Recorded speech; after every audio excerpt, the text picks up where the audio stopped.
Hey you guys, it's Peter, and I'm back. Of course I'm back, I'm not going anywhere. Boost! Peekaboo. I see you because I'm YouTube famous now. Available New Year's Eve 2022, the album Dad AF.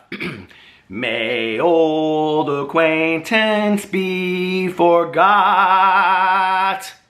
That song always makes me so sad, and I have to tell you, I was just watching the show last week on Netflix called A Storm for Christmas, and it was so fantastically done, and I don't know if you've watched it, but there was a scene towards the end. I'm like gonna get real emotional during this video.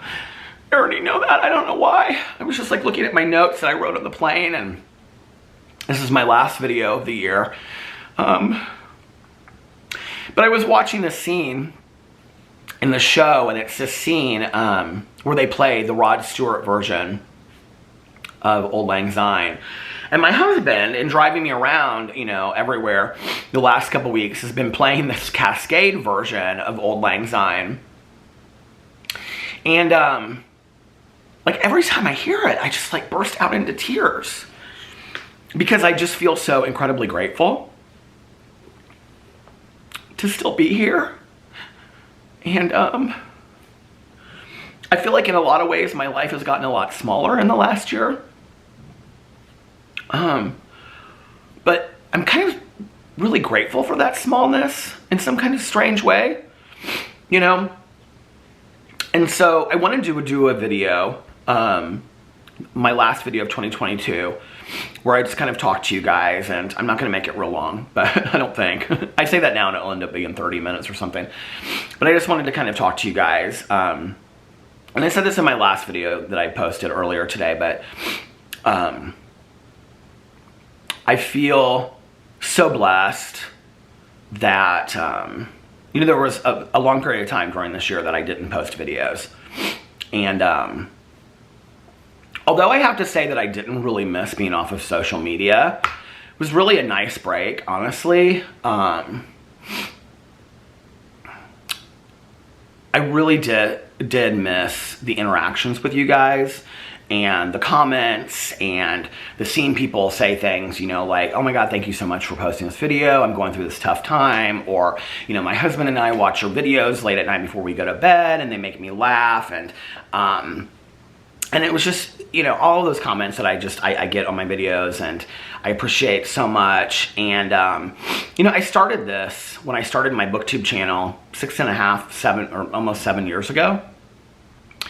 And I'm like, tonight is the end of my 6th year of my vlog, which is crazy that I have like vlogged for 6 years. And, and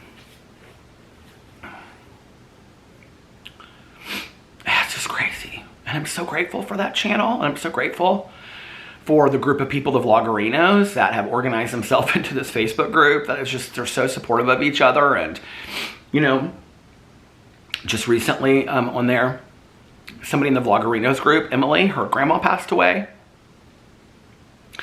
And a ton of the other members like reached out to me and bought her a cameo. And I just, you know, what I thought YouTube would be and what it has turned out to be is so completely different. For me, I can only speak for me. And I'm so grateful that I get up every single day. Like, you know, I was actually interviewed for this like thing talking about drama commentary channels, and this guy was like, do you think drama is dead? And I was like, no, I don't think, I mean, every day I get up, there's some video that I can figure out to make, you know, and he's like, do you still enjoy it? And I said, I love it. I love what I get to do, not just on this channel, but on all of my channels, you know? And when at the end of the conversation, he said, you've really kind of like inspired me, you know, about this. Like, I really thought that the answers I would get from people were that drama was dead, drama commentary was dead on YouTube. There was like nothing. And I said, well, I can't speak for them. I don't know what their life experience is, but I'm 50 years old and I get to get up every single day and I get to do something that I absolutely love. And I get to call that a job. And that's because there are people out there that watch my videos. And it's not only that, but it's like that are so supportive of me, that come up to me in public and are like, oh, Peter, like, oh my God, like, I love your videos. And, you know, it's just, it's the coolest thing, you know? And in this last year when that was tested and I didn't know that I was going to be able to continue that, I didn't know, you know, what I was going to do going forward. So, I was sitting on the plane and I was listening to Jennifer Hudson's version of Let It Be, which is like one of my mom's favorite songs. Was one of my mom's favorite songs. My mom was a huge Beatles fan. And,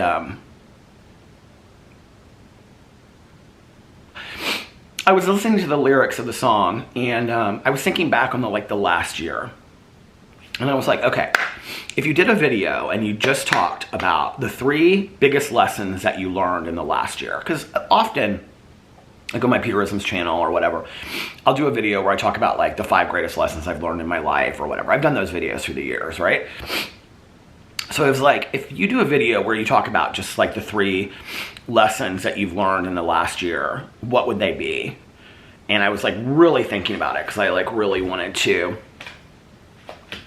just like, you know, be very clear about these 3 points so that maybe somebody out there could learn, you know, maybe we all, I don't know, can learn from what we each go through. I think if we were more willing to listen to one another and listen to somebody's life experience. You know, one of the things I've learned through the last couple of years is that when I don't know something, ask somebody about it. Ask somebody their life experience. You know, if I'm in the wrong and I say something that's inappropriate or incorrect, and somebody corrects me, ask me, say, well, why is what I said wrong? What should I be saying differently? How, you know, teach me. If we were more open to listening to people's life experiences or more open to the lessons that people taught us, if we were more open to having conversations and discussions instead of standing on either side of our opinions and standing firmly in the ground and saying, you're wrong, I'm right, the world might work a little bit more smoothly. And I don't know, maybe I'm naive. Maybe I'm idealistic, but as I get older, I wish for a softer, gentler world for our grandchildren down the road, you know, for the generations to come. It's funny because, so our HOA fees, that's a homeowners association. I live in a condo neighborhood, so we pay monthly. And they're astronomical. Just to put this in perspective for you, we pay $452 a month in our HOA fees. And they put this whole thing out this year, right? And they said that they were trying to get the surplus amount of money and savings up to a certain amount of money, right? Which they did reach by the end of the year. And that the reason why they were keeping our HOA fees so high, there's a point to this, was because they wanted generations down the road, 20 to 30 years, to be able to enjoy the neighborhood. We have all these beautiful mature trees in our neighborhood. The yard is the yards are beautiful. We have forest around, or not forest, but we have woods around us. The pool still looks like my mom, when my mom moved in there, you know, 28 years ago. The tennis courts are absolutely beautiful and maintained. We have ponds, which they call lakes, that are stocked with fish and are gorgeous, you know. And the neighborhood is beautiful. And what they said was that was because they kept it maintained 20 to 30 years ago so we can enjoy it today. And in some way that kind of made me understand it a little bit. It was like, okay, I don't know that I'll be here 20 to 30 years from now. I probably won't. But I would want somebody sitting on their front porch to enjoy the neighborhood the way that I am enjoying it today because we helped maintain it. I wish we had that attitude about the world. I wish we had that attitude about each other, you know, and taking care of things. So anyway, in that vein, here are the 3 lessons that I learned this year that were the most, I think, hard-hitting lessons for me. And I think some of these might take people by surprise when I say them, but the first one was that the most life-defining lessons will come when you hardly expect it.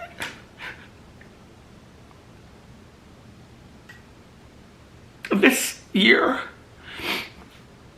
and all that's gone with it, has been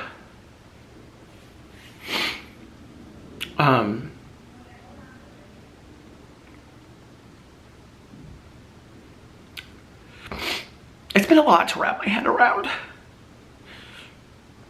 You know, I've been in therapy weekly. Still am in therapy weekly. My husband has been so supportive of me. I'm so grateful for my husband and my best friend and my sponsor and my therapist, who is a godsend. I would not even be here today if it wasn't for him. Who challenges me on things. And at times I got so low that I thought, I don't even know what the point is. But you know, Alex and I were talking last night. This is just my truth. We were talking last night at dinner, and he was like, well, what are your resolutions for 2023? And I'm always somebody that comes up with lists of goals and achievements and things like that. And I said, I'm really struggling with that this year. Like, I know I want to do it. I know I want to come up with these dreams and these, I don't love the word resolutions, but I know I want to come up with these goals and dreams that I want to achieve in 2023. The problem is that I had a lot of goals and dreams that I wanted to achieve in 2022. And life said, I have a different plan for you this year. And I'm grateful that I'm here. Unbelievably grateful. You know, when I do my prayers in the morning and at night, the first 3 things I pray for are my life, my health, and my sobriety. I'm so grateful for that. I always say, you know, unbelievably, undeniably grateful. But that's, you know, the biggest lesson that happened to me is that sometimes, no matter what you want to do with your life, sometimes life has a greater plan for you. And I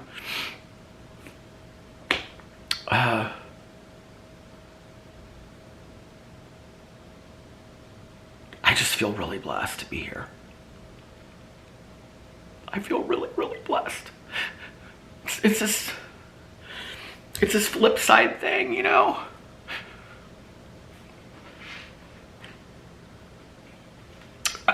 I had decided that I was gonna maybe like down the road do a video talking about like, you know, just all my feelings and my thoughts and things my therapist and I have been talking about doing that.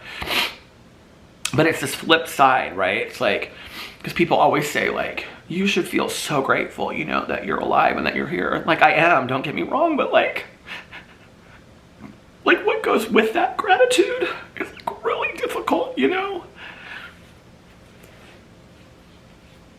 God, I didn't think I was gonna get this emotional in this video. The next lesson that I learned, if I can even see it through my tears, is that to hold on to each moment, no matter how small, and make it your own and make it special. When I look back at this year and I think about some of the greatest moments, they weren't the big moments for me, you know? Like, some of my greatest moments were just sitting on my front porch talking to my neighbors. Or like the first walk that I took down the street listening to Whitney Houston, you know? Or, I don't know, getting flowers from my patio, making coffee, getting to ride around town with my friend Valerie, you know? Going to meetings with my friend Tanya, just like the simple things. Like, it really made me appreciate, like, I already did appreciate like the small moments in life, but it really made me like appreciate the small moments to make me realize that those small moments are what make life. It's not the big things, it's not the big deals, it's the small moments. That is what makes life, you know? I'm just reading these from these notes that I have, so I don't even know that. I know the context of the next one, but the last lesson I learned is that people truly will teach you who they are. They know themselves much better than they do, which is a Maya Angelou quote. I've learned a lot about people this year. Unfortunately, I've learned that some relationships I thought were close were not as strong as I imagined. But an amazing thing happened as well. I learned who I could truly depend on, who my ride or die people are, and I met some really incredible new people along the way. What is lost makes way for what comes next. And I truly believe that, you know? I had some friendships going into 2022, and quite frankly, if they watch this video and their feelings are hurt, I don't really care. And I'm not bitter about it, and I'm not angry about it, it's just the truth. I went into 2022 having some friendships that I thought, these people will be around for the rest of my life if I ever needed anything. If I ever needed to call them at 2 o'clock in the morning, they would be there. And unfortunately, what I found out was that that was not the case. You know, unfortunately, what I found out was that some people in my life are, you know, I love the saying that when Oprah learned a lesson about expectations in people, and what she learned was that when we expect a pint-sized love or gallon-sized love from pint-sized people, that there are people out there that they don't have that to give. They don't have the capacity to give gallon-sized love because they only have pint-sized love to give. And I think I learned that about a lot of people this year. I don't blame them for that. I don't hate them for that. I'm not resentful about it. It just is the way that it is. And, but the other thing I learned is that I had in my life already some angels here on earth that I didn't even know, you know, like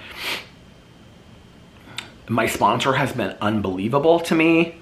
You know, I was so afraid of so many things, and she just really helped me with that. Tanya, my friend Tanya Jean, like I don't know what I would do without her. My husband,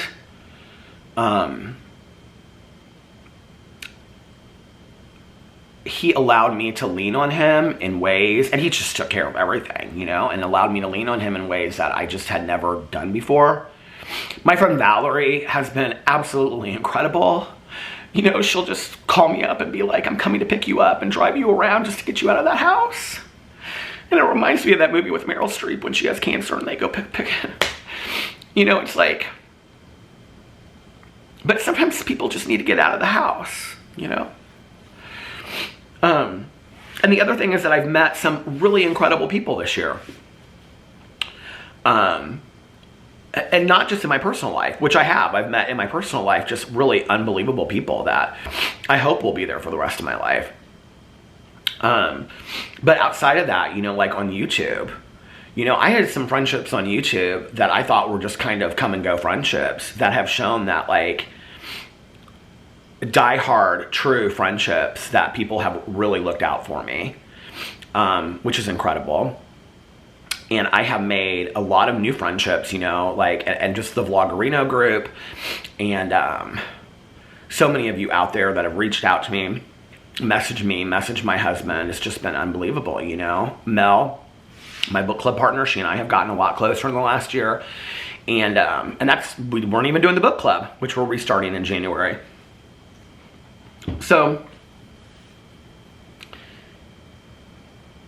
I think in a way, although this has probably been the toughest year that I've ever had in my entire life, I've learned some lessons that were valuable. I wish I didn't have to learn them. I wish I had learned them not at the expense of what had happened.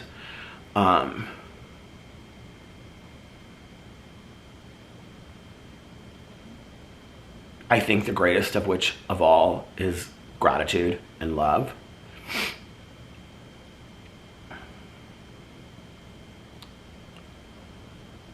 My vlog through the years, I have had people reach out to me and say, I feel so, I'm jealous of your friendship with Tanya. Like, I've never had a friend in my life. Or, you know, like, you and Alex just are, I love to watch you guys, but, you know, I've never even been on a date. It's when you get comments like that that you realize how truly blessed you are in your life. And I'm just today feeling very, very blessed and very, very overwhelmed with emotion and love and gratitude. So thank you for watching me for another year, and I'm not going anywhere. And I love you. Bye.